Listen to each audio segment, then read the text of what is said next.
In 1656, a sea captain named James Cullender returned to Boston after 3 years at sea. He saw his wife waiting on the doorstep. He kissed her. For that single kiss, the city government threw him in the stocks for lewd and unseemly behavior. This was a society where celebrating Christmas was a crime punishable by law. It was a place where the color of your shirt was regulated by the government, and where walking down the street holding your wife's hand could get you put in the stocks. This was a city where there was no privacy, where a government official was assigned to watch your house, track your movements, and report on who visited you after dark. You might think I am describing a modern totalitarian regime, or perhaps a dystopian novel like 1984, but I am describing Boston, Massachusetts. In the mid-17th century, we are taught a very specific story about the origins of America. We are told that the Pilgrims and the Puritans came to the New World seeking freedom. We hear politicians and historians quote John Winthrop's famous phrase, that America shall be a city upon a hill, a beacon of liberty for all the world to see. But the men and women who built that city didn't want liberty. They didn't want freedom of speech, or freedom of religion, or even freedom of thought. They wanted control. They believed they had a covenant with God, and that covenant required total, absolute obedience. The city upon a hill was not designed to be a paradise. It was designed to be a fortress of theology, a place where the slightest deviation could bring down the wrath of the Almighty. This is the story of the Puritan experiment, how a group of religious refugees tried to build a utopia and instead created a surveillance state fueled by paranoia, banishment, and blood. To understand how this happened, we have to go back to the moment the dream began. It is April 1630. 4 ships are bobbing in the harbor of the Isle of Wight in England, preparing to sail west. The flagship is the Arbella. On board is a wealthy lawyer named John Winthrop. He is leaving everything behind: his estate, his status, his comfort, to travel to a wild, dangerous continent. Why? Because Winthrop believes that England is doomed. He believes the Church of England has become corrupt, too similar to the Catholic Church they despised. He believes God is preparing to punish the nation. So, he and his fellow Puritans are not just emigrating, they are fleeing a sinking ship. They are going into the wilderness to build a new Jerusalem. Before they land, while they are still in the middle of the Atlantic Ocean, Winthrop gathers the passengers on the deck. He delivers a sermon titled, "A Model of Christian Charity." This is where the famous line comes from. He tells them, "For we must consider that we shall be as a city upon a hill. The eyes of all people are upon us." Today, we interpret that as a boast. We think Winthrop was saying, "Look at us, we are great." But if you read the full text, it wasn't a boast. It was a warning. Winthrop was terrified. He was telling them that because they claimed to be God's chosen people, the stakes were impossibly high. If they succeeded, the world would admire them. But if they failed, if they fell into sin, or greed, or fighting, they would become a byword and a laughingstock. Worse, God would destroy them. This fear is the key to understanding everything that happened next.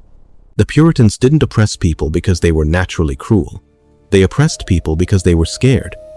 They believed that the sin of one person could sink the entire colony. If you cheated on your wife, you weren't just hurting your marriage, you were inviting a hurricane to destroy the harvest. If you skipped church, you weren't just being lazy, you were risking a plague that would kill everyone. And so, when they landed in Massachusetts Bay and founded the town of Boston, they didn't build a democracy, they built a theocracy. The structure of this new society was rigid. At the top were the ministers and the magistrates, the visible saints. These were the men who had publicly proven they had been saved by God. Only they could vote. Only they could hold office. Below them was everyone else. Winthrop and the leaders didn't believe in equality. In that same sermon on the Arbella, Winthrop explicitly said that God had ordained that some must be rich, some poor, some high and eminent in power and dignity, others mean and in subjection. Democracy, to Winthrop, was the meanest and worst of all forms of government. He believed in hierarchy. This hierarchy was enforced by law. In the early years of the colony, the General Court passed what were called sumptuary laws. These were laws that dictated what you could wear based on how much money you had. If you were poor or working class, you were forbidden from wearing lace, silver buttons, or silk hoods. If you tried to dress above your station, you were fined. The way you looked had to match the place God had assigned you. But controlling clothes was easy. Controlling minds was harder. To make sure everyone was walking the straight and narrow path, the Puritans invented one of the most effective surveillance systems in history, the Holy Watch. The colony was divided into small family units, but unlike today, the family wasn't private. The government appointed officers known as Tithingmen. A Tithingman was a neighbor, often a stern and religious elder, who was assigned to watch over 10 or 12 families. The Tithingman's job was to spy. He had the legal right to inspect your home. He would check to see if you were saying your morning prayers. He would check if you were teaching your children the catechism. He would watch your windows at night to make sure you weren't drinking too much, or gambling, or idling. If he saw anything suspicious, he reported you to the magistrate. Sundays were the ultimate test of this control. Church attendance wasn't a choice. It was mandatory by law. On Sunday morning, the town was swept. If you were found at home, you were fined. If you were found walking in the fields, you were fined. And the service itself was an endurance test. Puritan services could last 4 or 5 hours in unheated meeting houses. Men and women sat on opposite sides. There was no music instruments, were considered popish and distracting. There was just the voice of the minister, preaching about the depravity of man and the fires of hell. If you fell asleep, a tithing man was walking the aisles with a long wooden pole. One end had a brass knob to wrap the heads of the men. The other had a feather to tickle the faces of the women to wake them up. This was life in the city upon a hill. You were watched by your government, watched by your neighbors, and watched by God, and there was nowhere to hide. But what if you didn't agree with the rules? What if you had a different idea about God? This brings us to the first major cracks in the foundation, the heretics. The first trouble came from a brilliant, charismatic young minister named Roger Williams. Williams arrived in Boston in 1631, just a year after Winthrop. At first, everyone loved him. He was pious and passionate. But Williams had a dangerous idea. He believed in soul liberty. He argued that the government had no right to enforce the first 4 of the 10 Commandments. He said that while the magistrate could punish you for stealing or killing crimes against other people, they could not punish you for blasphemy or breaking the Sabbath, because those were matters between a man and God. He famously said, "Forced worship stinks in God's nostrils." To John Winthrop, this was anarchy. If the government didn't enforce religion, the colony would collapse into sin. Williams was put on trial. When he refused to back down, he was banished into the freezing winter of 1636. He survived only because he was taken in by the local Narragansett Native Americans, people whom the Puritans considered savages, yet who showed Williams more Christian charity than the Christians did. Williams went south and founded a new colony called Providence, which became Rhode Island. The Puritans in Boston sneered at it, calling it the sewer of New England, because that's where all the freethinkers went. But the next threat came from inside the inner circle.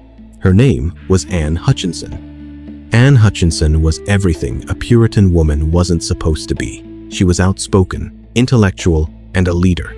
She started holding weekly meetings in her home to discuss the Sunday sermon. At first, it was just women. Then, men started coming. Soon, 60 or 80 people were crowding into her parlor every week, including some of the most powerful merchants in Boston. Hutchinson began to criticize the ministers.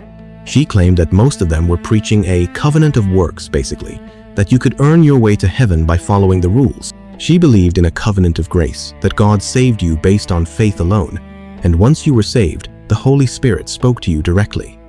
This terrified the leadership. If God spoke to individuals directly, why did they need ministers? Why did they need magistrates?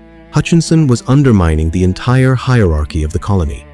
In 1637, she was put on trial. John Winthrop acted as both her prosecutor and her judge. For 2 days, this woman, who was pregnant at the time, stood before the court and dismantled their theological arguments. She quoted scripture better than the ministers. She ran circles around them. But then, she made a mistake. She claimed that God had revealed these truths to her in a direct revelation. That was heresy. The court seized on it. Winthrop pronounced her sentence, Mrs. Hutchinson, The sentence of the court is that you are banished from out of our jurisdiction as a woman not fit for our society. She was cast out into the wilderness.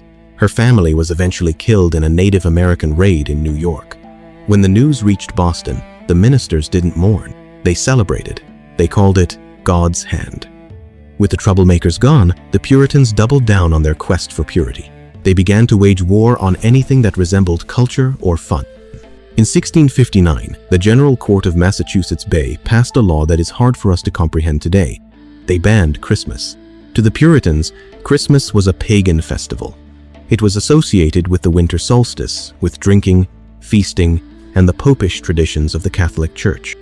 The Bible, they argued, did not say Jesus was born on December 25th, therefore celebrating it was a sin. For 22 years, Christmas in Boston was a regular workday. If you were caught taking the day off, or feasting, or heaven forbid singing a carol, you were fined 5 shillings. This ban remained in place until 1681, and even after it was lifted, Christmas didn't become a popular holiday in New England until the mid-19th century. They also banned gambling, cards, and dice. They banned theater, calling plays the devil's sermon. They even regulated sexual intimacy between married couples. Adultery was, of course, a capital crime. In the very early years, there were executions for it, though usually, the punishment was a severe whipping or being forced to stand on the gallows with a rope around your neck. This is the reality that inspired Nathaniel Hawthorne's The Scarlet Letter. But the darkest chapter of the Puritan story was not their war on Christmas, or even their banishment of Anne Hutchinson. It was their war on the Quakers. The Society of Friends, or Quakers, emerged in England in the 1650s. They were radical. They believed that every person had an inner light. They didn't need ministers. They didn't take off their hats for magistrates. They allowed women to preach. To the Boston Puritans, the Quakers were a virus. When the first Quakers arrived by ship in 1656, they were immediately arrested, stripped naked to search for witch marks, and deported. But the Quakers kept coming. They believed God was calling them to test the laws of Massachusetts. The Puritans escalated the punishments. They passed laws stating that any Quaker returning to the colony would have their ears cut off. And they did it. 3 Quakers had their right ears cropped in 1658. When they returned again, they had their tongues bored through with a hot iron. Still, the Quakers returned. They were relentless, driven by their own religious zeal. They would burst into Puritan church services, smashing bottles or shouting that the ministers were seed of the serpent. Finally, the Boston magistrates felt they had no choice. They had to draw a line in the sand. They passed a new law, banishment on pain of death. If a Quaker was banished and returned, they would hang. A woman named Mary Dyer decided to test this line. Mary was a former friend of Anne Hutchinson, a quiet, determined woman. She had been banished, but in 1659, she walked back into Boston to visit 2 imprisoned friends. She was arrested and sentenced to death. On the day of the execution, she was walked to the gallows on Boston Neck. The drums were beaten loudly so that no one could hear her speak. She watched her 2 male companions swing from the rope. Then, the noose was placed around her neck. At the very last second, a reprieve arrived from the governor. It was a set-up psychological torture designed to break her spirit. She was sent away again. But Mary Dyer was not broken. A year later, in 1660, she returned to Boston one last time. She told the court she had to look your bloody laws in the face. This time there was no reprieve. On June 1st, 1660, Mary Dyer was hanged on Boston Common. Her death was a turning point. It shocked the conscience of the colony. Even the King of England, Charles II, who disliked Quakers, was disgusted by the bloodlust of the Boston Puritans. He ordered a stop to the executions. The city upon a hill had become a city of hangmen. As the decades passed, the Puritan grip began to slip. The second and third generations didn't share the intense, fiery zeal of their parents. They were more interested in trade, in building ships, and making money. The port of Boston became a booming economic hub, and with money came strangers, merchants, sailors, people who didn't care about the theology of John Winthrop. The church tried to hold on. They invented the halfway covenant, a compromise to keep people in the church even if they hadn't had a spiritual conversion. But the rot was setting in. The final explosion of Puritan paranoia came in 1692 in the village of Salem, just north of Boston. We all know the story of the witch trials, but we should view Salem not as an isolated freak event, but as the logical conclusion of 60 years of anxiety. For decades, the Puritans had been told that the devil was attacking them. They had been told that their neighbors were watching them. They had been told that a single secret sin could destroy the community. When a few girls started having fits, the society snapped. The surveillance state turned on itself. 19 people were hanged. After Salem, the spell broke. The shame of the trials, combined with political pressure from England, forced Massachusetts to change. In 1691, the colony was given a new charter. The right to vote was no longer based on church membership. It was based on property ownership. The theocracy was officially over. John Winthrop's city upon a hill had fallen. The irony of the Puritan legacy is that while their strict rules faded, their idea of American exceptionalism survived. The belief that America has a special destiny, a covenant with history, comes directly from that deck on the Arbella. But we must remember the cost of that vision. The Puritans achieved incredible things. They built a thriving civilization in a harsh wilderness. They valued literacy and education, founding Harvard College just 6 years after arriving, because they wanted everyone to be able to read the Bible. But they proved that a society obsessed with purity will eventually eat its own. They proved that you cannot legislate the human heart. The city upon a hill is often held up as the beginning of the American dream. But for the Quakers with bored tongues, for the banished freethinkers, and for the families living under the gaze of the Tithingmen, it was the American nightmare. It serves as a permanent warning from history. When a group of people believe they are the only ones with the truth and they have the power to enforce it, liberty is usually the first thing to burn. Thank you for listening to this episode of Lim History. If you enjoyed this deep dive into the dark origins of America, make sure to subscribe. We'll see you in the next era.